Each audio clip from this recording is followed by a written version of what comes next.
안녕하십니까, 레필입니다. 2월 13일 두산 에너빌리티 보도록 하겠습니다. 증시 먼저 보겠습니다. 코스피 1.1% 상승했고요. 코스닥은 2.2% 상승했습니다. 오늘도 양증시 상승으로 진행이 되었고요. 코스피는 외국인 투자자 9,600억 매수, 기관 투자자가 4,900억 매수하면서 합쳐서 1조 이상을 매수했습니다. 코스닥도 2% 가까이 올라가면서 외국인 투자자 2,500억 정도, 2,600억 정도네요. 네, 매수를 하면서 좋은 움직임을 계속 보였습니다. 기관 투자자는 반대로 1,700억 정도를 이탈을 했습니다. 자, 아무래도 계속해서 코스피가 힘을 받고 있습니다. 저 PBR 종목 위주로, 특히 이제 대형주 위주로 좀 큰 움직임이 보여지고 있고요. 오늘은 이제 SK 하이닉스라든지 그런 현대자동차라든지 그런 종목들이 상위 종목들이 또 움직였습니다. 그래서 대형주들이 움직이니까 코스피가 지속적으로 좀 올라가는 모습이고요. 이제 V자로 좀 올라가주면서 N자 형태로 좀 만들어가고 있습니다. 다시 한번 2650선까지 올라와주면서 전 고점 두 번을 지금 찍었던 그 자리까지 도달을 했고요. 한 번 더 이 터치를 하면서 이번에는 이 구간을 뚫고 2700선으로 진입을 할 것인지 아니면은 다시 한번 저항을 받으면서 좀 눌러질 것인지 그 정도가 될 것 같습니다. 공교롭게도 이제 오늘 2월 13일에 미국의 CPI 지표, 올해 첫 CPI 지표가 발표가 됩니다. 12월 CPI 지표 같은 경우는 생각보다 높게 나오면서 아직까지도 물가 지표가 여전히 불안하다라는 것을 인식시켜 줬는데요. 이번에는 1월 달에 어떤 모습으로 또 이제 첫 시작을 줄지 일단 CPI 지표가 조금 감소하는 것이 아무래도 증시에는 유리하고요. 기대치보다 낮게 나와야지 이 상승폭이 좀 더 클 것으로 보여집니다.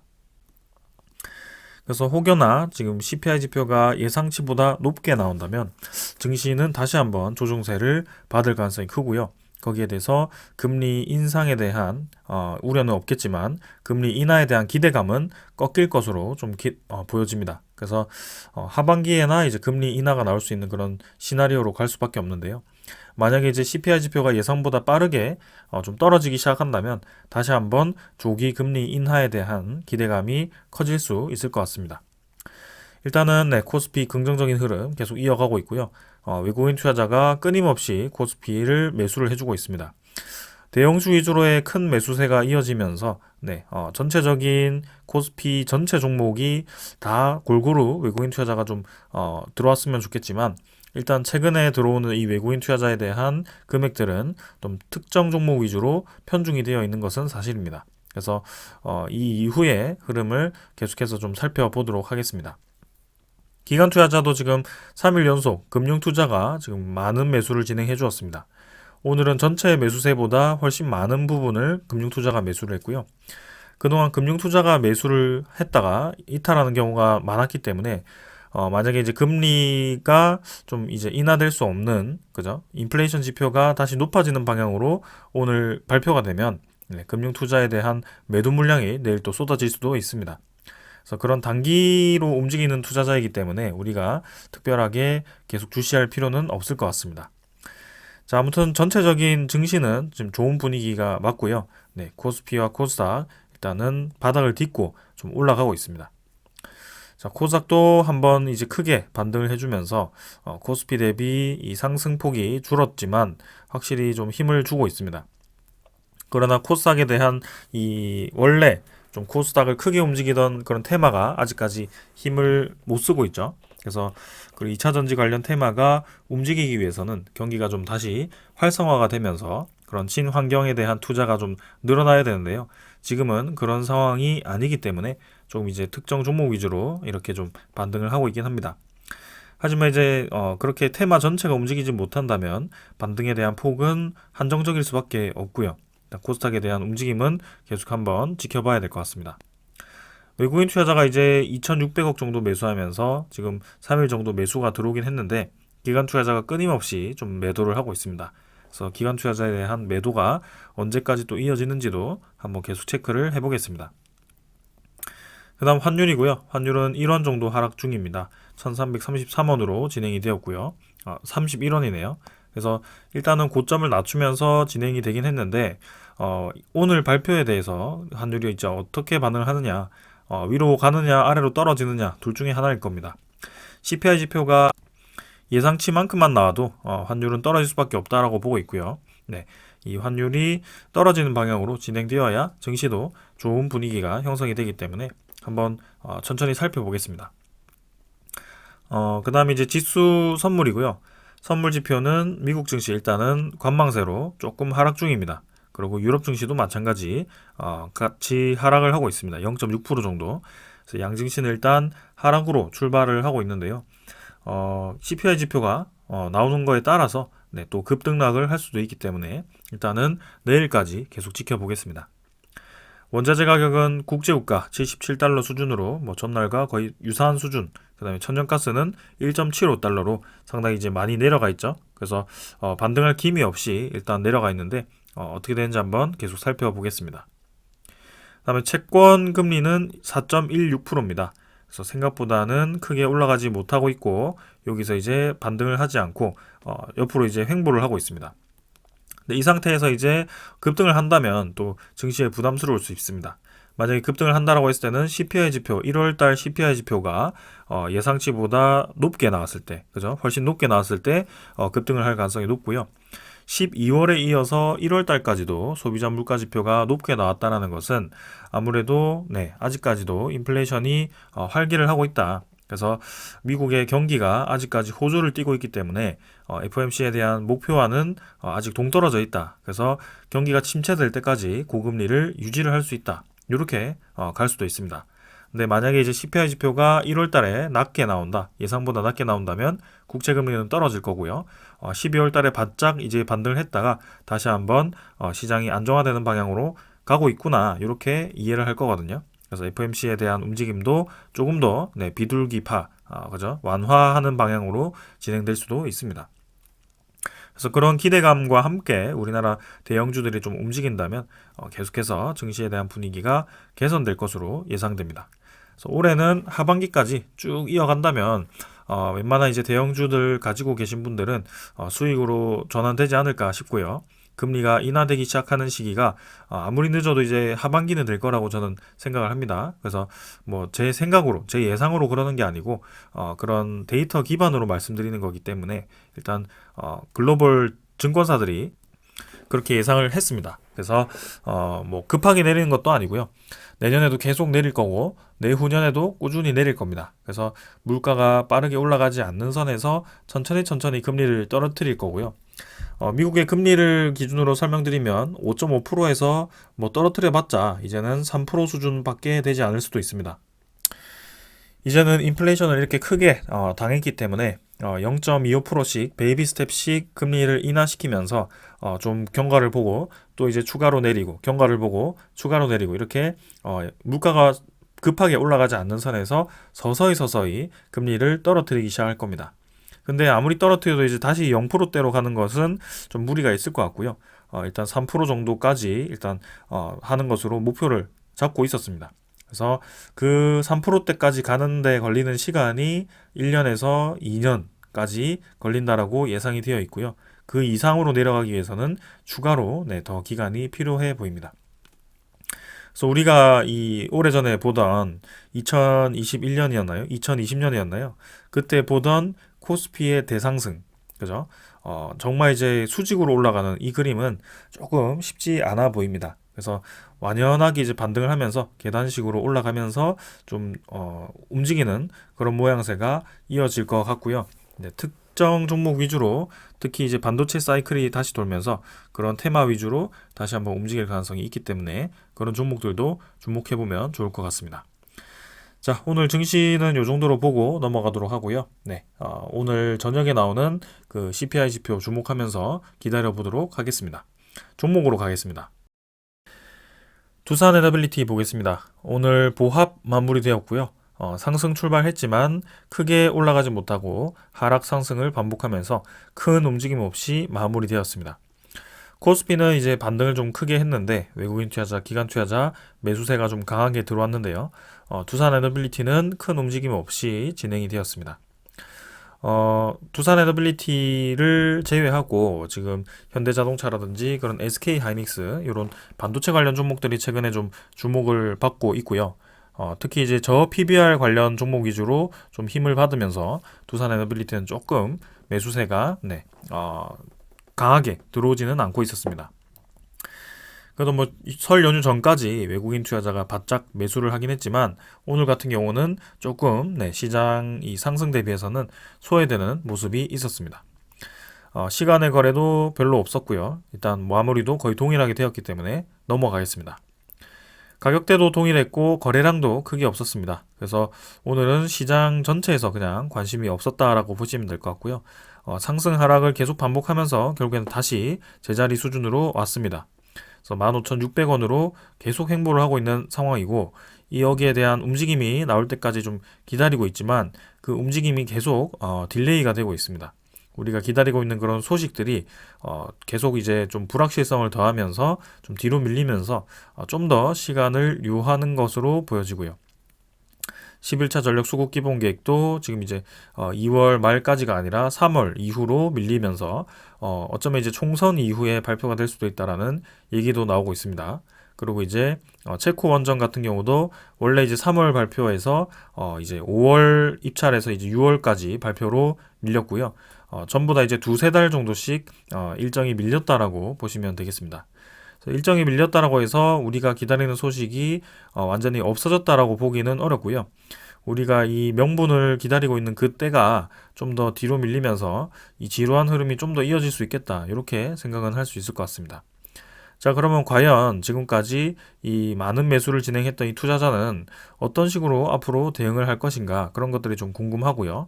거기에 대해서 좀 집중적으로 분석을 해보도록 하겠습니다. 자, 지금은 뭐 기술적으로는 5일선, 21선, 61선, 121선 모두 모여있는 자리고요. 여기서 이평선이 수렴을 하면서 한번 이제 급등을 하거나 급락을 하거나 둘 중 하나인 그런 움직임을 보여야 한다라고 말씀을 드리고 있습니다. 오늘 이제 사실 CPI 지표 발표, 미국의 CPI 지표 1월 달께 발표가 되면서 내일 증시 전체가 올라가느냐, 떨어지느냐, 뭐 그 정도 문제가 있을 것 같은데요. 만약에 이제 증시 전체가 떨어지는 방향으로 간다면 두산 에너빌리티도 다시 한번 좀 조정을 받을 가능성이 커 보입니다. 그래서 횡보할 만큼 횡보를 하고 이 음운구름 라인을 다 타고 지겹게 흐름을 이어가면서 질질 이제 지겨운 흐름을 이어갈 수도 있겠다라는 생각이 좀 들고요. 일단은 그 상황에 따라서 계속 제가 분석은 해보도록 하겠습니다. 자, 가장 중요한 것은 이런 지루한 횡보 속에서도 누군가는 계속 매수를 하고 있다는 것이 가장 중요한 점이고요. 오늘 같은 경우도 사실 뭐 외국인 투자자 64,000주 매도를 했지만 사실 뭐 설 연휴 전까지 지속적으로 매수를 이어오던 투자자입니다. 그래서 뭐 64,000주 매도했지만 크게 무리 없어 보이고요. 여기서 추가로 매도를 했는지는 조금 이따가 살펴보겠습니다. 기관 투자자 같은 경우는 36만 7천 주를 매수했고요. 금융 투자가 28만 주를 매수하면서 많은 매수를 했습니다. 그리고 보험 투신도 일단은 뭐 꾸준히 조금씩 매도를 하고 있긴 한데 사실 뭐 다 합쳐봤자 크게 많은 물량 아니기 때문에 뭐 넘어가도 될 것 같고요. 연기금 투자자가 10만 주 정도 매수하면서 설 연휴 이후에도 이렇게 매수를 또 이어가고 있습니다. 그래서 그동안 매도에 좀 집중을 하던 그런 움직임이었는데 1월 말부터 해가지고는 매도를 좀 반복하다가 중간중간에 이렇게 매수를 좀 많이 진행하는 날이 있었습니다. 이제 다시 한번 매수를 좀 연속적으로 진행하면서 추가적인 매수세를 이어가는 것으로 좀 보여지고요. 앞으로 이제 어떤 움직임을 보이는지는 계속 한번 살펴보도록 하겠습니다. 그래서 말 나온 김에 연기금 투자자에 대한 이 수급 집계를 한번 올해 살펴보겠습니다. 제가 어제는 작년 기준으로 좀 말씀을 드렸던 것 같고 지금 올해만 따졌을 때 어떻게 나오는지 한번 보겠습니다. 누적 수급을 보면 1월 1일부터 보겠습니다. 자, 외국인 투자자는 계속 매수를 했기 때문에 올해 1월 1일부터 해서 467만 주가 지금 집계가 되어 있고요. 나머지 이제 연기금 투자자는 올해만 하면 지금 이제 40만 주입니다. 그래서 이전에는 좀 많은 매도량이 잡혀 있었지만 최근에 다시 매수를 바짝 해주면서 매도했던 것을 지금 상당 부분 많이 메워주었다라고 보시면 될 것 같고요. 작년에 매수했던 것이 워낙 많았기 때문에 올 초에 뭐 매도하는 거 사실 크게 문제되지 않았었습니다. 근데 그 매도했던 것을 다시 그대로 매수를 해주면서 다시 한번 두산 에너빌리티를 매집하고 있다는 것이 좀 느껴집니다. 그래서 추가적인 매집세가 계속 이어지는지 한번 살펴보도록 하겠습니다. 아무래도 이제 회계 부정에 대한 결론이 어느 정도 나니까 연기금 투자자가 움직이고 있지 않나 싶고요. 한번 기다려 보겠습니다. 자, 공매도 잔고는 680만 주 정도로 전날과 거의 유사합니다. 2만 주 정도 상환이 되었고요. 사실 뭐 거의 상환이 되지 않았습니다. 그래서 추가로 이제 상환되는지 좀 지켜보고 있는데, 사실 2월 7일, 2월 8일에는 외국인 투자자가 또 추가로 매수를 했던 날이기 때문에 이 매수세가 이어짐으로써 공매도 상환이 되는지 좀 지켜보고 있는데, 지금 700만 주 수준에서 공매도를 크게 상환시키고 있지는 않습니다. 그래서 이 뒷날에도 계속 공매도가 유지되는지 그런 것들 한번 살펴보겠습니다. 자, 그 다음에 이제 내일 2월 14일이죠. 지금 내용을 보시면은 2월 14일에는 IR 발표가 있습니다. 그래서 IR 관련 웹페이지에 이제 자료가 올라오기 때문에 2023년에 대한 결산과 그 다음에 2024년에 대한 계획을 대충 볼 수 있는 그 자료가 올라올 겁니다. 그래서 거기에 대해서 여러분들과 함께 좀 자료를 리뷰를 할 거고요. 그리고 사업 보고서가 나오면 그 사업 보고서에 대한 분석을 좀 자세하게 진행해 보도록 하겠습니다. 재무가 얼마나 개선이 되었고, 그리고 수주를 얼마나 진행했고, 주요 프로젝트가 어떤 것이 있고, 그리고 유동성 자금이 얼마나 있는지 그런 것들을 좀 자세하게 살펴보면 좋을 것 같습니다. 자, 그 다음에 이제 대차잔고 한번 살펴보도록 하겠습니다. 자, 대차잔고는 지금 오늘 늘어났습니다. 100만 주 정도 늘어나면서 사실 2월 8일까지 좀 바짝 대차잔고가 연속적으로 좀 줄어들어서 괜찮았는데, 다시 한번 대차잔고가 늘어나기 시작했습니다. 그래서 100만 주 정도 늘면서 2320만 주로 잔고가 채워졌고요. 이 이후에 또 체결이 계속 이어지거나 아니면은 다시 한번 상환이 또 크게 나오면서 이 바짝 늘렸던 것을 다시 줄일지 그런 것들을 좀 살펴보도록 하겠습니다.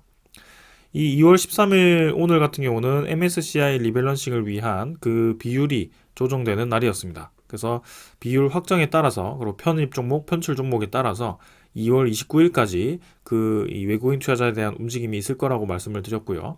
3월 1일에 개편이 되기 때문에 3월 1일은 또 휴일이기 때문에 2월 29일에 아마 개편이 될 것 같습니다. 그래서 거기에 맞춰서 외국인 투자자 움직임이 나올 거고, 두산 에너빌리티도 특히 그 MSCI 리밸런싱에 따라서 이 JP모건, 모건서울에 대한 움직임이 활발했었기 때문에 오늘은 큰 움직임은 없었지만 내일부터 해서 새로운 움직임이 나오는지 그런 것들을 좀 살펴보도록 하겠습니다. 자, 그 다음 종목 상세는 추정 물량 대비해서 당일 물량은 더 줄었고요. 39,000주 정도 매도했습니다. 그래서 사실상 지금까지 많은 매수에 대비해서는 매도가 크게 많지 않았고요. 내일도 매도가 이어지는지 혹은 다시 매수세로 전환되는지 그런 것들 계속 체크해 보겠습니다.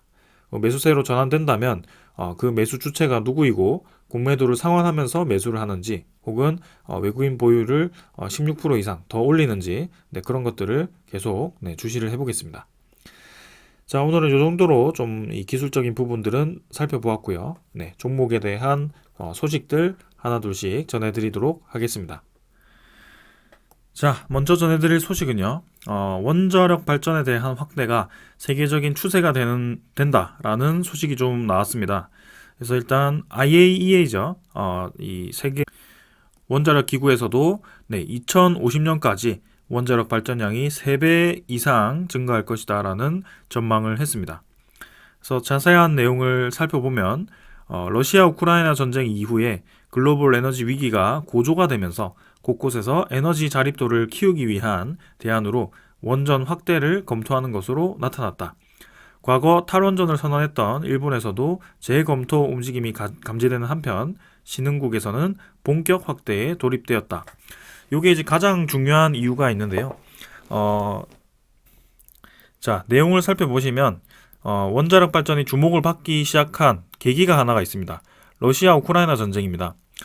유럽 국가들 입장에서는 최근에 방산에 대한 투자를 굉장히 많이 늘리고 있는데요. 그 방사능 늘리는 이유가 당연히 자국에 대한 방어, 그리고 러시아에 대한 침공에 대한 대비, 그리고 네, 그런 두려움입니다.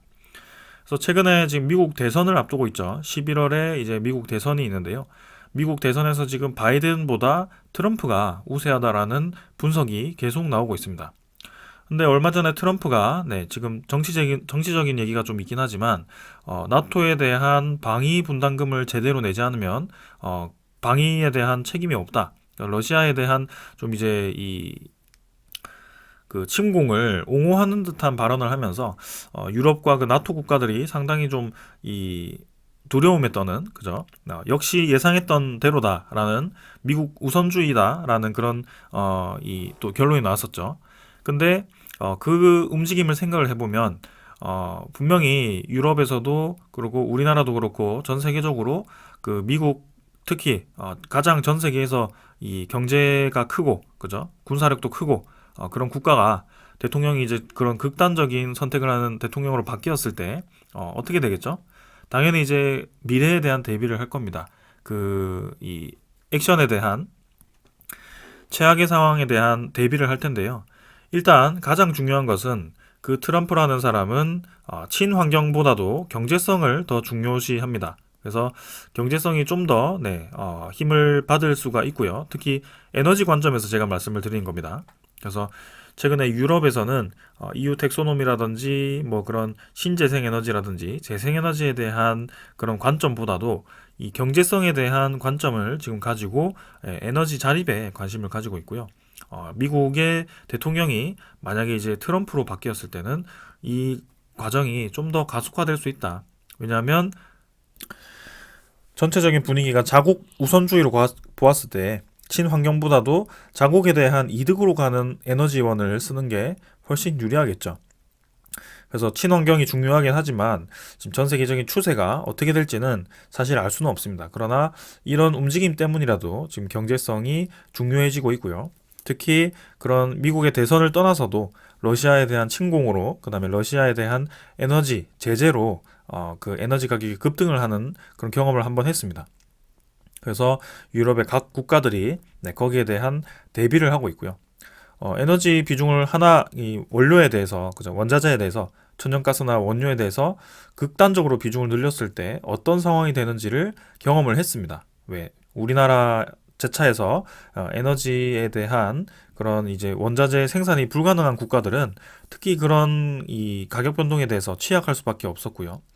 그래서 우리나라도 지금 한국전력이라든지 그런 이 한수원, 이런 공기업들이 그런 LNG 가스 가격 급등으로 인해서 아주 막대한 손실을 입고 아직까지도 적자에서 완벽하게 지금 흑자 전환으로 진행 중입니다. 진행을 하진 못했죠. 그래서 4분기에 이제 흑자 전환이 나면서 올해는 좀 좋은 분위기가 연출이 될 것 같은데, 지금 좋은 분위기 나왔더라도 결국엔 다시 천연가스가 가격이 급등을 하게 되면은 또 그런 문제가 발생할 수 있습니다. 그리고 언제까지 미국이 우호적으로 그 원자재에 대한 가격 방어를 위해서 원유를 생산해주고 천연가스를 생산해주고 풀 수가 없습니다.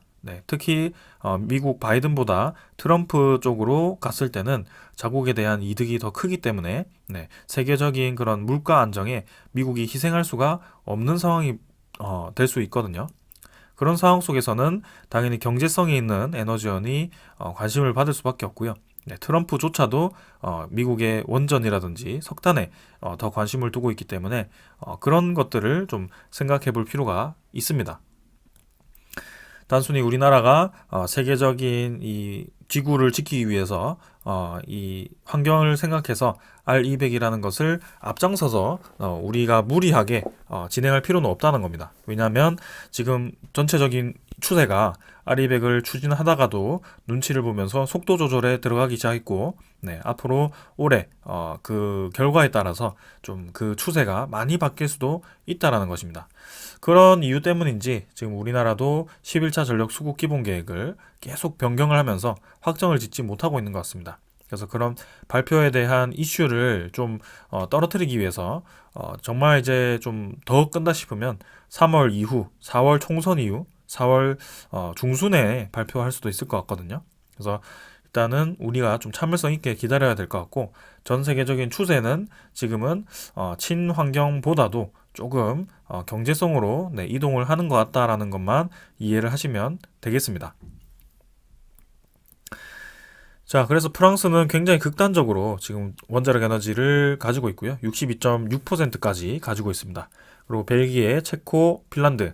근데 벨기에, 체코, 핀란드는 사실 뭐 원자력 발전이 그렇게 많지는 않지만 전체 에너지가 좀 적기 때문에 상대적으로 이제 퍼센트가 높다라고 보시면 될 것 같은데, 프랑스 같은 경우는 전체 전력 생산도 많지만 이 원자력 발전도 많으면서 이 전 세계적으로 손가락 안에 드는 원자력 발전 생산 기업입니다. 일본 같은 경우는 이제 후쿠시마 원전 이후에 그런 탈원전 정책을 펼치면서 비중을 이제 6%까지 낮춰놨는데요.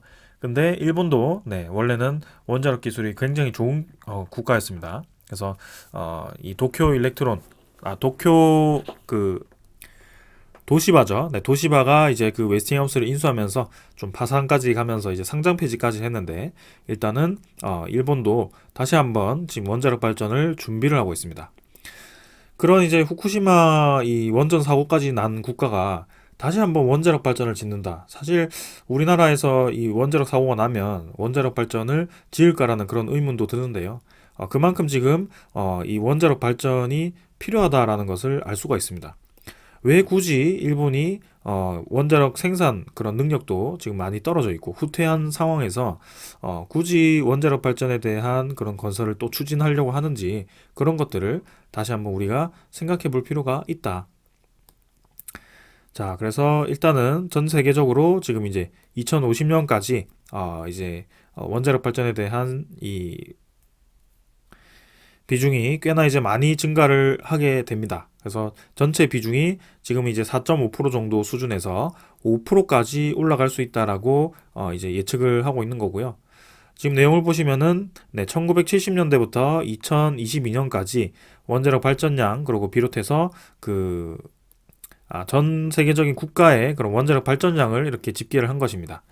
그래서 꾸준히 이제 증가를 하다가 10년부터 그죠? 2010년 정도까지, 2008년까지 피크를 찍고 이제 후쿠시마 원전 사고 이후에 원자력 발전에 대한 감소가 있습니다. 그리고 다시 한번 2014년부터 비중이 증가하면서 다시 한번 추가적인 상승을 위한 그런 상황이 온 거고요. 그렇다고 한다면 원자력 발전이 이렇게 멈추었기 때문에 다른 에너지원이 급격하게 증가를 했느냐? 또 그런 것은 아닙니다. 지금은 산업 성장에 따른 그런 전력 수요가 급증했던 그때가 좀 굉장히 많은 수요가 있었던 거고요. 이제는 4차 산업에 대한 본격적인 수행으로 AI 데이터 센터라든지 그런 첨단 산업 단지에 대한 그 경쟁이 국가 내에서도 그렇지만 전 세계적으로 이루어지고 있습니다. 서로 이제 전력을 단가를 낮춰서 국가적으로 보조금을 지원하면서 이 이름 있는 기업들을 자국 내에 계속 유치를 하려고 하죠. 공장을 지으려고 하고 있고요. 그걸 통해서 경제를 계속 활성화시키려고 하는 노력이 있습니다. 그래서 기업들이 아무리 이제 뭐 보조금이 좋다고 하더라도 생산할 수 있는 전기 단가가 높다고 한다면 장기적으로 결국에는 손해를 볼 수밖에 없기 때문에 굳이 그런 국가는 피하려고 할 겁니다. 그래서 우리나라 입장에서도 제조 강국이기 때문에 그런 것을 생각한다면 충분히 우리가 그런 쪽으로 좀 움직여야 된다. 그래서 지금 이제 11차 전력 수급 기본 계획에 그런 의견이 좀 반영이 될 거라고 좀 예상을 하지만 그런 이슈에 대해서 좀 어떻게 이 반발을 좀 줄이기 위해서 지금 이제 뭐 고준위 방패법 통과 이후라든지 그런 이제 총선에 대한 그런 좀 이 민감한 부분을 좀 지나고, 민감한 주제를 지나고 나서 좀 이성적으로 대화하자, 뭐 그런 의도도 있는 것 같아서 일단은 기다려 보겠습니다. 자, 그 다음은 우리나라에서 이제 수명을 다하는 원자력 발전에 대해서 이 수명 연장을 하기 위한 준비를 하고 있는 것 같습니다. 그래서 부안군의 한빛 1, 2호기를 먼저 방사선 환경 영향 평가를 하고 거기에 대한 주민 공람을 진행해서 동의가 되면 방사선 평가를 해서 그 수명 연장을 하기 위한 절차에 들어갈 것으로 보여지는데요. 어제도 제가 말씀드렸지만 앞으로 2027년까지 우리나라에 멈출 수 있는 원자력 발전은 벌써 4기가와트 수준입니다. 그래서 그만큼 많은 에너지원이 공백이 생긴다라고 말씀을 드렸고요. 4기가와트가 아니죠. 5.6기가와트였던 것 같습니다. 그래서 한 1400메가와트급 4기가 커버를 할 수 있는 그런 이 원자력 발전이 앞으로 시간이 지나면서 점점 하나씩 멈출 것이다. 그래서 설계 수명이 제때 연장이 되지 않는다고 한다면 오히려 탈석탄도 진행되면서 그런 원자력 발전, 기존의 기저에너지원으로서의 역할을 하던 에너지원까지 멈추어 버린다면 에너지 공백이 생길 수밖에 없다라고 말씀을 드리는 거고요. 지금은 잘 돌아가는데 왜 굳이 에너지원을 계속 늘리려고 하냐라고 얘기를 하시는 분들도 있을 것 같습니다. 그러나 지금은 2024년이고요. 우리가 2050년에 전력 수요를 예측했을 때는 지금 굉장히 빠르게 2050년까지 매년 전력 수요가 증가를 하게 된다라고 분석이 되어 있습니다. 그래서 오늘날을 비교한다면 굳이 더 늘릴 필요가 있냐라고 예상할 수도 있겠지만 다음날, 그죠? 내년, 내후년, 그 내후년을 예상을 한다면 앞으로 점진적으로 이 발전량에 대한 예비율을 계속 높여가야 합니다. 그걸 이제 이 재생에너지만으로는 부족하기 때문에 기저에너지원으로서의 그런 역할을 할 수 있는 에너지원이 필요한 것이고요. 그걸 이제 석탄 발전소라든지 LNG 발전소만 늘리기에는 또 환경 파괴가 있기 때문에 원자력 발전으로부터 그 에너지원을 뽑자. 특히 단가가 싸기 때문에 경제성이 있기 때문에 그런 쪽으로 해보자. 이렇게 얘기를 하는 겁니다. 그래서 그런 과정 속에 지금 우리나라가 11차 전력수급 기본계획에 담기 위해서 주민 수용성이 있는 지역과 그 다음에 부지가 있는 지역을 검토를 한 것 같고, 그게 이제 합리적인 선에서 2기가 될지 4기가 될지 혹은 또 추가해서 알파가 추가가 될지는 알 수가 없습니다. 뭐 확정적으로 이제 4기 정도라고 이제 언론에 오픈이 되었다가 점점 이제 그 개수를 또 줄여가다가 다시 또 늘리는 분위기로 갔다가 계속 뭔가 간만 보는 이 소식만 있어서 좀 아쉽긴 한데 일단은 한번 지켜보겠습니다. 그래서 우리나라 지금 시장은 좀 그런 식으로 진행되고 있고요. 영국 같은 경우는 지금 이제 신규 원자력 발전소 웨일즈 부지를 히타치와 협상을 하고 있다라고 합니다. 이 웨일즈 월파죠. 월파 부지는 히타치가 이 원자력 발전을 건설하기 위해서 추진하다가 건설 비용 상승으로 이제 추진을 중단했던 그런 부지입니다. 그래서 우리나라 한전에서 이제 들어왔다가 마찬가지로 건설 단가에 대한 그런 부담으로 들어오지 못했었고요. 거의 뭐 우선 협상자까지 갔었는데 좀 아쉽게 되었었죠.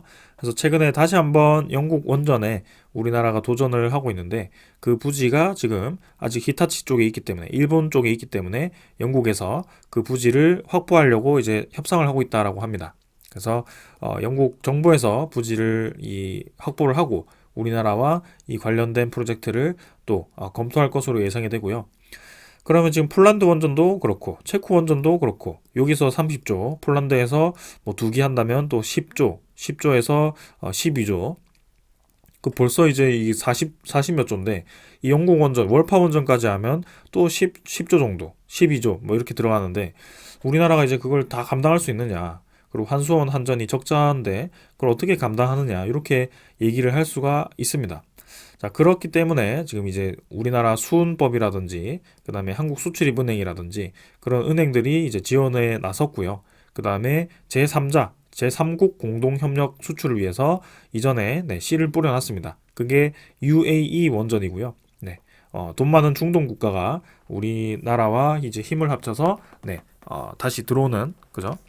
그런 역할을 할 겁니다. 그게 이제 대표적으로 영국 원전이 될 거라고 그때 소식이 나왔었고요. UAE 같은 경우는 또 우리나라가 바라카 원전을 지었기 때문에 굉장히 신뢰도가 높습니다. 그래서 올해 이제 한전에서 네 번째 이 원전에 대해서 전력계통에 연결을 하고 상업운전에 들어갈지 그런 소식을 또 기다리고 있거든요. 1년에 하나씩 이제 그런 소식이 있었기 때문에 올해 마지막 호기가 잘 진행이 되어서 상업운전에 들어간다면 결국에는 UAE 원전은 성공으로 끝날 것입니다. 그래서 거기에 이어서 추가적인 바라카 원전 5, 6호기 검토가 나올 것인지 그리고 UAE 펀드와 함께 타국의 원전 진출을 시작할 것인지 그런 것들을 살펴보도록 하겠습니다. 자, 그 다음에 이제 마지막 소식인데요. 두산 스코다 파워가 핀란드 쪽에 바이오 펄프 플랜트 터빈을 공급을 했고 거기에서 시운전을 했다라고 합니다. 자, 두산 스코다 파워를 계속 주목하고 있는 이유가 있습니다. 유럽 내에 지금 두산이 가지고 있는 터빈 기술이 뛰어난 기업이고요.